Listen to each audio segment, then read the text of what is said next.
Hi, everyone. Welcome to another Mental Health Monday with I Love My Shepherd. I'm Heidi Gaiman.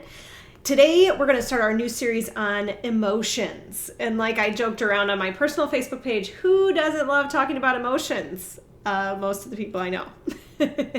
So whether you're really comfortable with emotions or whether it's something that's really difficult for you to talk about, like not your favorite topic, and maybe you think emotions are overrated, maybe you think they're underrated, whatever, we're going to dive in. So today I want to talk about the purpose and value of emotions. So if you're joining us, send a thumbs up to let me know you're here. Send us some comments as we go about this.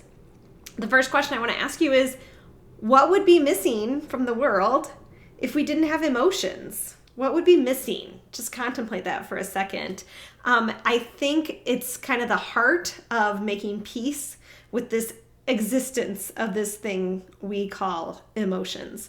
So today I want to go over 4 things about the purpose and value of emotions. And then in the coming couple months, about 8 weeks, we'll go over this different spectrum of emotions. We'll go over some specific emotions that might just really excite us, but also might give us some struggles at different times. We'll go over the positive versus the negative emotions, and you'll find out why I do not like to use that language, and various things, where to put emotions, what to do about them, emotional health versus emotional taxation and struggle.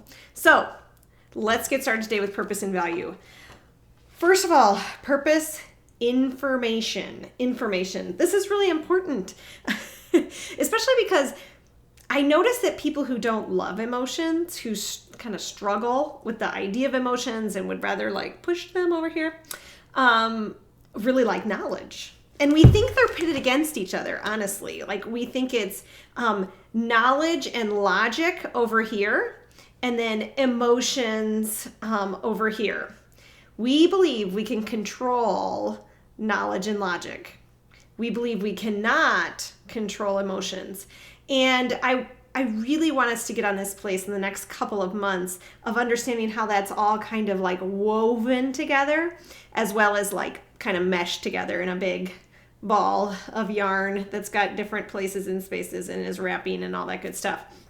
So, and sometimes it's a really great thing, and sometimes it's a frustrating thing, and sometimes it just is what it is.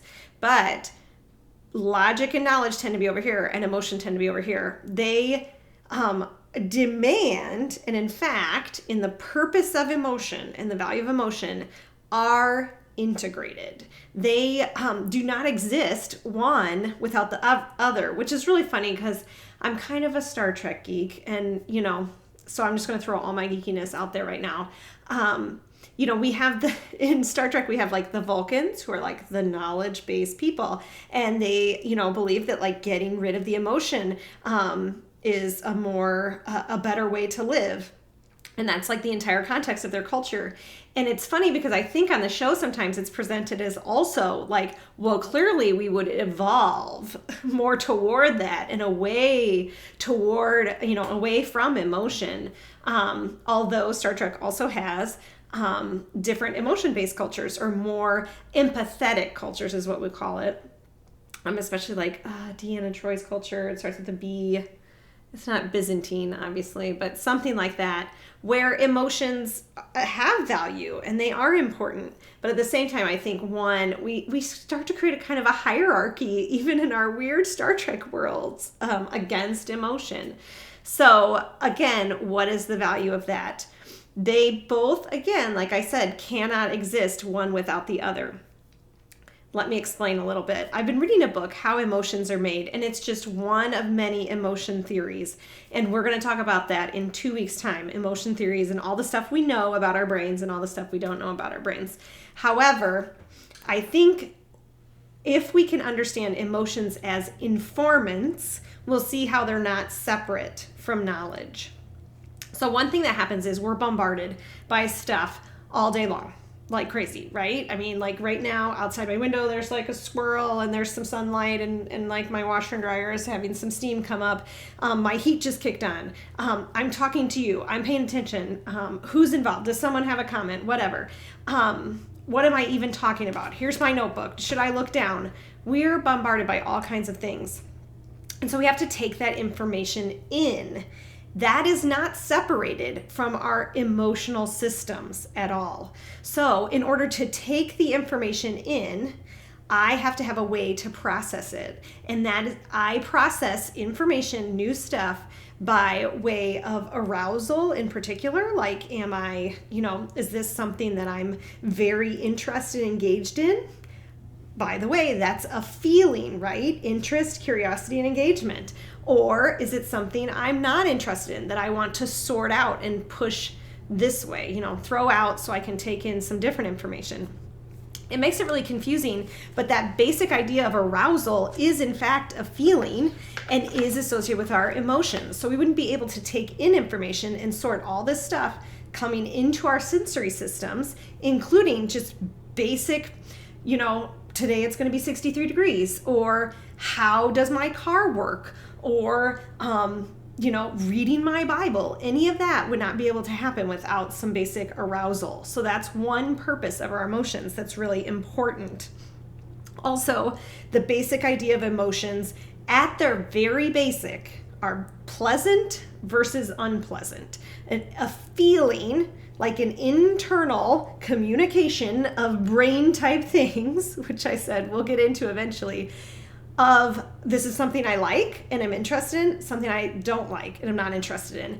And while we can have conscious emotions, all of that unconscious is going on to tell us which direction we need to go, what we should focus on, whether we should respond to our spouse, our coworker, whatever. So the pleasant and unpleasant greatly affects, which is just basic emotion, pleasant or unpleasant feeling, affects everything we do. It affects whether we're going to take action in some way. So you can start to see how there's all of this. When we talk about emotion, we're usually talking like conscious emotion. I feel sad, I feel happy. But we want to start with our purpose of emotions at the very unconscious level of everything going on in here that I don't even know about, that I very much do not necessarily control. So I think that's just really important. So understanding that emotions are basic, we all have them. We could not live without them. We couldn't even take in the information or have logical processes without the existence of emotions in our lives. I hope that makes sense. Well, I hope you continue to join us on Mental Health Mondays because we'll keep wrestling and working through this.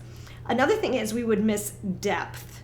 So emotions purpose also gives depth to our lives. So it's one thing to walk through life like a robot, taking in stuff, doing action, moving forward, moving backward, maybe creating relationships, but without the emotional experience, without a connection, which is, I believe connection is an emotional experience in itself without a feeling, pleasant, unpleasant. At its very basic, an arousal coming up. Am I interested in this person, this thing, this conversation? There would be no depth. If all we ever had was the emotion of happy in particular, would we even know what happiness is without sadness? Would we even know what joy and excitement is without boredom? Those different foils are really important as we start to process what is emotion and what is its purpose and value.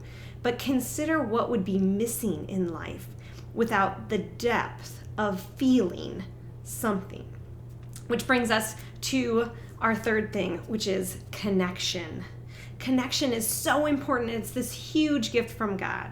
So not only does God want my inner systems connected, my brain neurons jumping around, telling my heart what to do, giving me insight for where I want to go today, and what amazing kingdom work he's going to have us do. And he wants to arouse me to that with my feelings. We don't base things off of these things. We don't just make choices based on how we feel in a given moment, but they do inform us to move forward. And then they do this amazing thing called connection, where I see you and you see me, and we trade some emotional experiences. We, can like literally feel each other's sadness. We can literally feel each other's joy. We're greatly impacted by each other. And even those like lower key emotions like irritation. I don't know about you, or the people around you, but for instance, me and my husband and my kids and all the people living in my house are greatly impacted by one another's irritation, right? Or basic presence might even bring, some anxiety to some of us, someone else's presence, or someone else's presence might bring, that sense of like warmth into our lives. All of those are emotional experiences, and we wouldn't want to miss out on them. Empathy is huge when we talk emotion, and we are excessively concerned about people who don't seem to have very much empathetic process. That's connection. My ability to hear your story and to have some experience of understanding, of feeling, literally feeling what you feel. That's how God creates emotion. He does not create them in a vacuum. Instead, he creates them and connects them one person to the other. And so I don't honestly believe that we can separate our emotional experiences from empathy. They drive one another back and forth, and we'll talk more about that. The last thing I wanted to say about emotion and its purpose and value is that just as emotions were created by God, even, recognizing that he's the creator of absolutely everything.